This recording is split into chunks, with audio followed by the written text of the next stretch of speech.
আসসালামু আলাইকুম everyone, moms hobby and life চ্যানেলের পক্ষ থেকে আমি মুন্নি বলছি, ঢাকা থেকে। তো আজকে আমি আপনাদের সাথে শেয়ার করব ফেলে দেওয়া চালের বস্তা দিয়ে অসম্ভব সুন্দর ডিজাইনের একটা ডোরম্যাট। তো তার জন্য আমি এখানে বস্তাটা কিন্তু কোনো কাটাছেঁড়া করি নাই, একদম পুরা 25 কেজি চাউলের একটা বস্তা নিয়েছি। আর এখানে যে দড়িটা দেখালাম এটা আমি একটা সাইজ মতো কেটে নিয়েছি। নিয়ে দেখতেই পাচ্ছেন একটু ভাঁজ দিয়ে নিয়ে আমি দড়িটা এপাশ ওপাশ করে নিচ্ছি, নিয়ে আমি কিন্তু গিঁটটা দিয়ে নিচ্ছি। তো আমি আরও একটা আপনাদের বোঝার সুবিধার্থে করে দেখিয়ে দিচ্ছি, আশা করি কারোরই বুঝতে অসুবিধা হবে না। তো এটা আমি এই যে হাতের কাছে কিছু না পেয়ে টেস্টার দিয়েই করছি, কেননা ভোমর দিয়েও ভালো হচ্ছিল না। তো আপনারা আপনাদের সুবিধা মতো যে কোনো জিনিস দিয়েই করে নিতে পারেন এটা। তো এখন আমি অফ ক্যামেরায় সবগুলো দড়ি ফিক্সড করে নিয়েছি। এখন আমি এটাকে হাতের সাহায্যে এর যে প্যাচটা আছে খুলে নিব। তো এটা কিন্তু একটু সময় সাপেক্ষ ব্যাপার, যার জন্য আমি এটার ভিডিওতে দেখাই নাই। এখন এই যে সবগুলো দড়ি খুলে নেওয়া হয়ে গিয়েছে, আমি এখন চিরুনি দিয়ে একটু ব্রাশ করে নিয়ে সাইজ মতো কেটে নিয়েছি।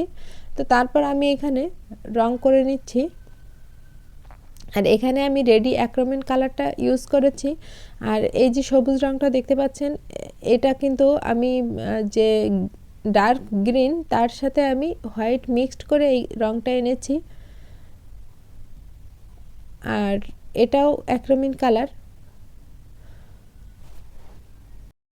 তো ভিডিওর এই পর্যায়ে এসে দূরে বা কাছে যে যেখান থেকে আমার ভিডিওটি দেখছেন সকলকে জানাই অসংখ্য ধন্যবাদ। আমার এই ভিডিওটি যদি কোথাও একটু ভালো লেগে থাকে প্লিজ ভিডিওতে একটা লাইক দিয়ে দিবেন, আর যদি সম্ভব হয় আমার চ্যানেলটিকে সাবস্ক্রাইব করে আমার পাশে থাকতে পারেন।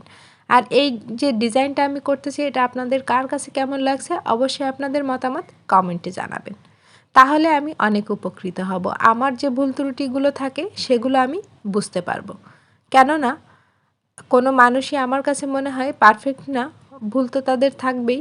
আর এই ভুল স্বীকার করে নেওয়াটাই আমার কাছে মনে হয় মানুষের সবচেয়ে বড় গুণ, কারণ যে ভুল স্বীকার করতে জানে সে কিছু শিখতে পারে।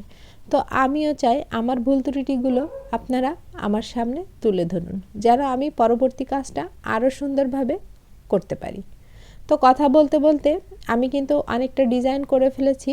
এখন আমি এই যে আরেকটা ডিজাইন করতেছি, তো এরপর বাকিটা তো অপর পাশে একই রকম হবে। তো তার জন্য সেটার ক্যামেরায় দেখালাম না, একেবারে আমার পাপোশটার ফাইনাল লুক আপনাদের দেখিয়ে দিচ্ছি। দেখুন আমার পাপোশটা দেখতে ফাইনালি কেমন হয়েছে। তো এই ছিল আজকের মতো। সবাই সুস্থ থাকবেন, ভালো থাকবেন, আল্লাহ হাফেজ।